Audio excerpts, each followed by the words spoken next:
হযরত মুসা আলাইহিস সালামের আমল একটা ঘটনা ঘটেছে। মুসা আলাইহিস সালাম প্রতিদিন তুর পাহাড়ের মধ্যে উঠে আল্লাহর সাথে কথা বলতেন। শুনছেন আমরা? আল্লাহর সাথে প্রতিদিন কথা বলতেন। একদিন হঠাৎ করে আল্লাহর নবী মুসা আলাইহিস সালাম যে রাস্তা দিয়ে যায়, সেই রাস্তার ভিতরে একটা যুবক একটা যুবতী দাঁড়াইয়া রইলেন।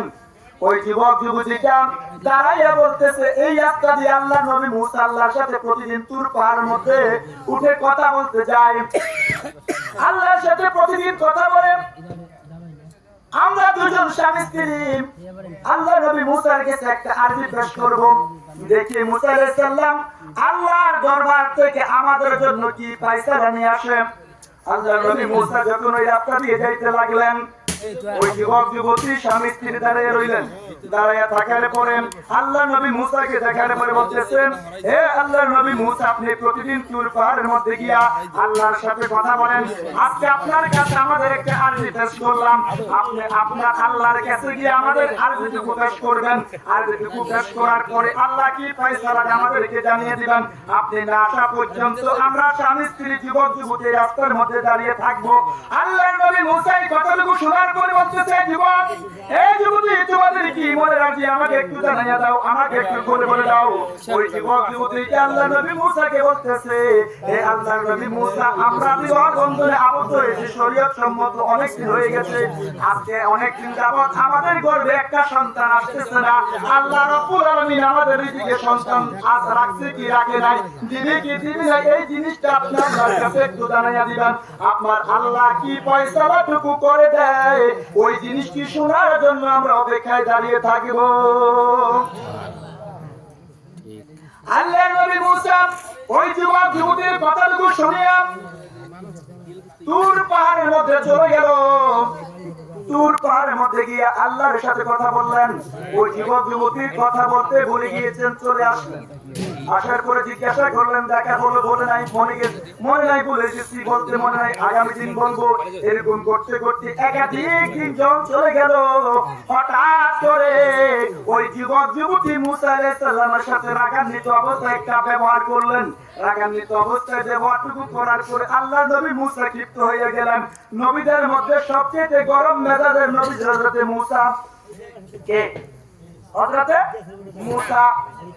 আর সাহাবীদের ভিতরে সবচেয়ে গরম মেজাজের সাহাবী ছিল হযরত ওমর। কে ছিল? হযরত ওমর। নবীদের ভিতরে সবচেয়ে গরম মেজাজের নবী ছিল হযরত মুসা। মুসা আলাইহিস সালাম যখন ওই যুবক যুবতীদের ওই কটকট শব্দটুকু শুনলেন, মনের ভিতরে একটা রাগ আসলো, একটা গুসা আসলো। আজকে তুর পাহাড়ের মধ্যে গিয়া আল্লাহর সাথে আমি মুসার কথাটুকু পরে বলবো, আগে যুবক যুবতীর কথাটুকু আমি আল্লাহর দরবারে পেশ করব, দেখি আমার আল্লাহ কি ফয়সালাটুকু করে দেয়।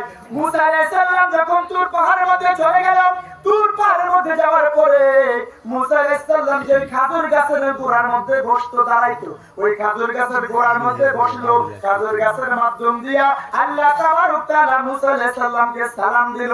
মুসা আলাইহিস সালাম আল্লাহর সালামের জবাব দিল না। আল্লাহর সালামের জবাব দিল না, একবার দুইবার তিনবার সালামের জবাব দিল না। মুসা আলাইহিস সালাম বলতেছে, আল্লাহ তোমার সালামের জবাব আমি পরে দিব, আগে আমার একটা কথার উত্তর দাও। আগে তুমি আল্লাহ আমার উম্মতের মাঝে দুইজন উম্মত এবং উম্মতানের ফয়সালাটুকু জানাইয়া দাও। আমার আল্লাহ নাকি বলতেছে, মুসা তুই কি এমন আজ লই আমি আল্লাহর দরবারে আসছস? আল্লাহ জানে কি জানে না? কথা বলেন, জানে কি জানে না? আল্লাহকে কেউ কি জানাইতে হয় না? আল্লাহ নিজে থেকে জানে। আল্লাহ নিজে থেকে জানে। আল্লাহ রাব্বুল আলামিন বলতেছে, মুসা তুই তোর যুবক যুবতীর কি কথা আমাকে জানাইয়া দিলি বল। মুসা আলাইহিস সালাম বলতেছে, আল্লাহ আমার উম্মত আর উম্মতানের ভিতরে দুইজন যুবক, একজন যুবক একজন যুবতী পথের মধ্যে দাঁড়াই আজ থেকে কয়েকদিন আগে আমার কাছে একটা আরবি জানতে চাইছিল, আমি তুমি আল্লাহর কাছে বলতে ভুলে গিয়েছি। আজকে তারা আমার সাথে গরম মেজাজে কথা বলছে, আমি মুসা তোমার বন্ধু হইয়া সহ্য করতে পারি নাই। আজকে তুমি আমাকে সেই ফয়সালাটুকু জানাইয়া দিবা। আল্লাহ রাব্বুল আলামিন বলতেছে মুসা কি ফয়সালা তুমি বলো। মুসা আলাইহিস সালাম বলতেছে আল্লাহ আমার এই উম্মত আর উম্মতন অনেক দিন যাবত বিবাহ বন্ধনে আবদ্ধ হয়েছে, তাদের গর্ভে একটা সন্তানও আসে নাই। এই সন্তানটুকুর জন্য সন্তান আসবে কি আসবে না, দিবি কি দিবে না, এই জিনিসটা জানার জন্য তারা আমার কাছে পেশ করেছে। আল্লাহ রাব্বুল আলামিন বলতেছে মুসা তুমি তাদেরকে জানাইয়া দিও আমি আল্লাহ তাদের রিজিকের মধ্যে কোনো সন্তান দেই নাই, কোনো সন্তান রাখি নাই, তাদের রিজিকের মধ্যে কোনো সন্তান দিব না। মুসা আলাইহিস সালাম আল্লাহর সাথে কথা বলা বন্ধ করে দিয়া তুর পাহাড় থেকে নেমে আসলেন। তুর পাহাড় থেকে নামি আসার সময় যুবক যুবতী রাস্তার মধ্যে দাঁড়িয়ে রইলেন। যুবক যুবতীর সাথে যখন সাক্ষাৎ হয়ে গেল মুসা আলাইহিস সালাম বলতেছে যুবক যুবতী আমি তোমাদের আরজিটুকু আল্লাহর কাছে জানাইয়া দিয়েছি। আল্লাহ রাব্বুল আলামিন বলতেছে তোমাদের রিজিকে কোনো সন্তান নাই, আল্লাহ তোমাদের রিজিকে কোনো সন্তান দিবে না। এই কথাটুকু বলিয়া মুসা আলাইহিস সালাম বাড়ির দিকে চলে গেলেন। যুবক যুবতী তাদের বাড়ির দিকে চলে গেলেন। যাওয়ার পরে তারা অনেক দিন যাবত ক্ষুধার্ত, ঘরের মধ্যে কোনো কিছুই নাই, খাবার খাই নাই, চিন্তায় আল্লাহ রাব্বুল আলামিন আমাদের জন্য কি ফয়সালা রেখে দিয়েছেন। আর এই কথা বলার পরে মুসা আলাইহিস সালাম যখন এই কথাটুকু বলে গেলেন ওই যুবক যুবতী তাদের বাড়ির মধ্যে গেছে।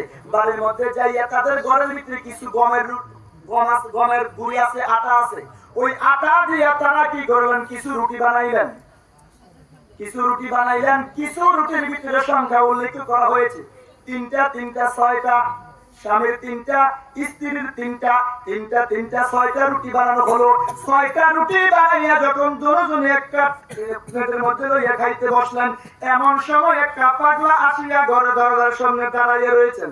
ঘরে দরজার মধ্যে টোকা দিয়া বলতেছেন মা ঘরের ভিতরে কেউ আছেন কিনা, বাবা ঘরের ভিতরে কেউ আছেন কিনা, যদি থাকেন আমাকে একটুখানি খাবার দেন, আমি অনেকদিন যাবত খানা খাইতে পারি নাই ক্ষুধার্ত অবস্থায়। স্বামী স্ত্রী দুইজনে যুক্তি করতে লাগলো আমরা অনেকদিন খানা খাই না। আল্লাহর ওলির দরবারে কেন যাবেন? আল্লাহর ওলির কাছে যাইলে আল্লাহর নবীর সন্ধান পাওয়া যায়, আল্লাহর ওলির কাছে গেলে আল্লাহর সন্ধান পাওয়া যায়। যেই ব্যক্তিটা ওই যুবক যুবতীর ঘরের সামনে দাঁড়াইয়া রইলেন ওইটা অন্য কোনো ব্যক্তি না, অন্য কোনো পাগল নয়, এটা একজন আল্লাহর ওলি। ওইটা কে? আল্লাহর ওলির সামনে আসেন। যখন এই কথাটুকু বললো স্ত্রী থেকে ঠেলে স্বামীকে, স্বামী ঠেলে স্ত্রীকে। স্বামী বলতেছে অনেকদিন যেমন খাই না ক্ষুধার্ত অবস্থায় আমি যদি একটা রুটি যদি দিয়ে যাই আমার ভাগে 2টা রুটি থাকবে, আমার খিদা নিবারণ করা হবে না। স্ত্রী বলতেছে আমি যদি একটা রুটি দিয়ে যাই আমি এই ক্ষুধার্ত অবস্থায় থাকবো, আমার খিদা নিবারণ করা হবে না। এই কথাটুকু বলার মাঝখানে ওই গরিব লোকটা পাগল ব্যক্তিটা ঘরের দরজার সামনে থেকে দাঁড়াইয়া বলতেছে মা গো ঘরের ভিতরে কেউ আছেন, কেউ যদি আমাকে একটা রুটি দেয় আমি তাকে একটা সন্তান দেব। কয়টা রুটি?